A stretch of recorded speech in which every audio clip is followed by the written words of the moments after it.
We got Cory Joseph. How you doing? I'm good, man. How you? I'm good, man. How the workout been going? Workout's been going crazy, man. I'm getting back in the swing of things, getting ready for next year. The Findlay prep, right? Yes, sir. Y'all were top two of the country. How was it when you transferred over there from Canada? When I first went there, like I didn't know how the team would be. Yeah. You know what I mean? It was I think it was like one of the first or second year they were going like transferring into the high school. Yeah. Because they used to be a prep school, right? Yeah. And people still, carried on the name Findlay Prep, but we transferred into the high school because the team had got younger. Yeah. I didn't know who was gonna be there. Yeah. But I know I took a visit with my mom's couple. I was like 15, 16 at the time, you know what I mean? So I took a visit with my mom's a couple months beforehand, and I talked to the coaches and whatnot. And she felt like it was a good opportunity for me, not only for exposure, Yeah. but just a good lifestyle over there. And she, respected the coach's character. Yeah. That's what we, kind of came down to, because you got to think even beyond the basketball part of it, like your parents coming from another country. Yeah. You almost got to let their kid go, you know what I mean, all the way to a different country. It's facts. You know what I mean, and to follow his dreams. So they were, supportive of that. Yeah. I'm thankful every day for that. But then getting there, we ended up getting Avery Bradley came to the school, Yeah. and then we had a bunch of other D1 recruits, DJ Richardson, a bunch of guys. Yeah. Yeah. And then Tristan came halfway through that year. Yeah. We ended up winning the whole thing. Was that your first time from Canada to the U.S. when you first came down? Yeah, it wasn't my first time to the U.S. because I played for Grassroots Canada. Yeah. To row wrestle like AU team. Okay. So we used to all hop in like the little 16-seater. Yeah. And we would drive down to like, Philly. For real. Or wherever, New York or wherever it is to get, some games in. So we started to kind of get a little bit of buzz from that. Yeah. And playing over here. And then obviously when I got to Findlay, I still had to prove myself. I was ranked like, I forget what the ranking sites was called, but I was ranked like 180th when I first got here. Oh, that makes a lot of sense. So then from there, that explains why you and Tristan went to Texas. Yeah. Oh, we went to school together. You went to school together, yeah. Findlay, we did that. I mean, he came, so we did a year and a half together at Findlay. Yeah. And we both went to Texas, yeah. But I knew Tristan since playing, since a youngin'. Yeah, since a real youngin'. He lived on the west side, I lived on the east side. Okay. Just right outside the city. Yeah. We play against each other. Like, it was called like state ball, like, you know what I mean? It was province ball, like Ontario Basketball Association, whatever. We played against. I would play for Scarborough Blues, Scarborough on the east side.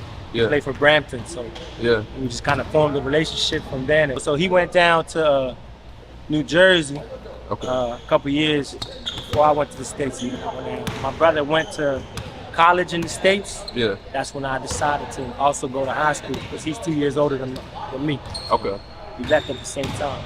Damn, so how was it when you touched down in Texas? Or you're like, damn, this not the At that time, I was acclimated in the States. I was kind of like, a lot of people get that homesickness when they go to college, but I was away from home for 2 years already, you know what I mean? You was used to it. Yeah, I was already doing my own laundry and all types of stuff like that, so I was used to it. I was acclimated in the U.S., you know what I mean? Funny story, the first time I came to the U.S. at Findlay, I was at the school we having practice. It's like one of the first days, and I asked one of my teammates, he's American, I'm like, where's the washroom?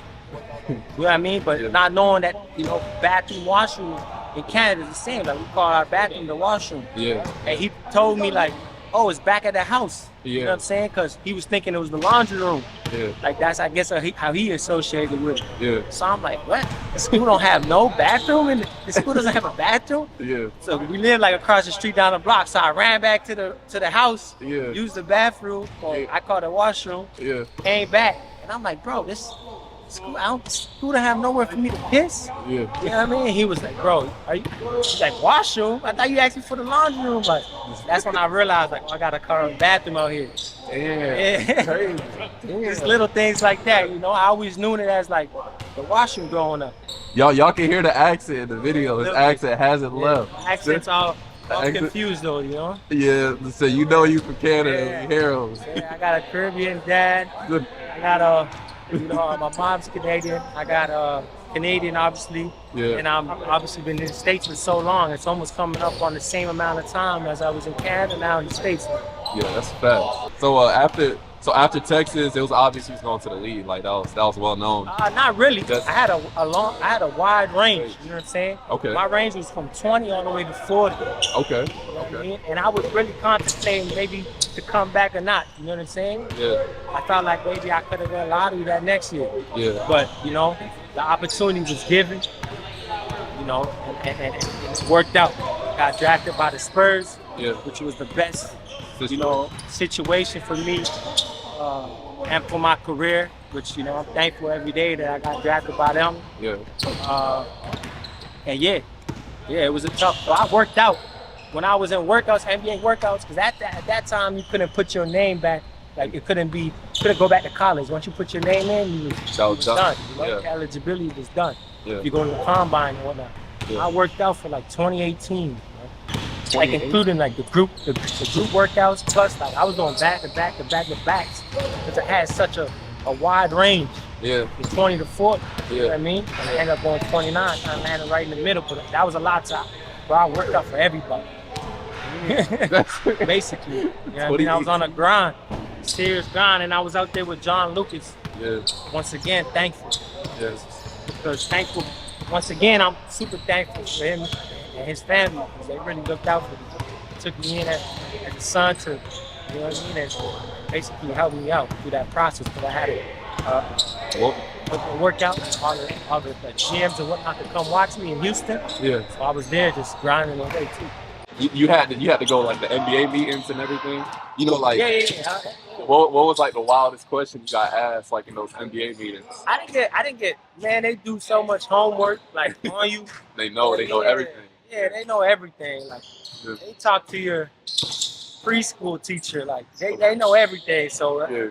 I didn't get too much wild questions, you know what I mean? Yeah. I think like just talking to me, trying to figure out, more so talking to me, trying to figure out my basketball, IQ, my mind, Yeah. about different scenarios. Yeah. We would run through different scenarios, just because I'm a PG, so we would run through different scenarios on the court. Yeah. How kind of get to know how I kind of think, you know what I mean? But Yeah. I didn't have too Many no out of the blue wild questions, really.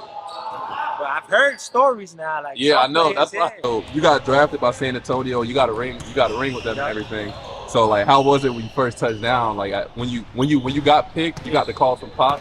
Like Yeah, I got the he the call first from one to call you. Pop, How was that combo like when you first spoke to him? San Antonio, man, they're a great organization. Everybody knows how much of a great organization. It was funny though, because I didn't even know I was getting drafted by San Antonio Yeah. until I see my name. Like usually you get the call beforehand, like oh, we're about to pick you, whatnot. Yeah. You know what I mean? But I didn't even get the call. Like I just see my name across the, Davis Third came out. Yeah, Davis Third came out and announced my name. Yeah. You never know. Like sometimes you get like a little heads up.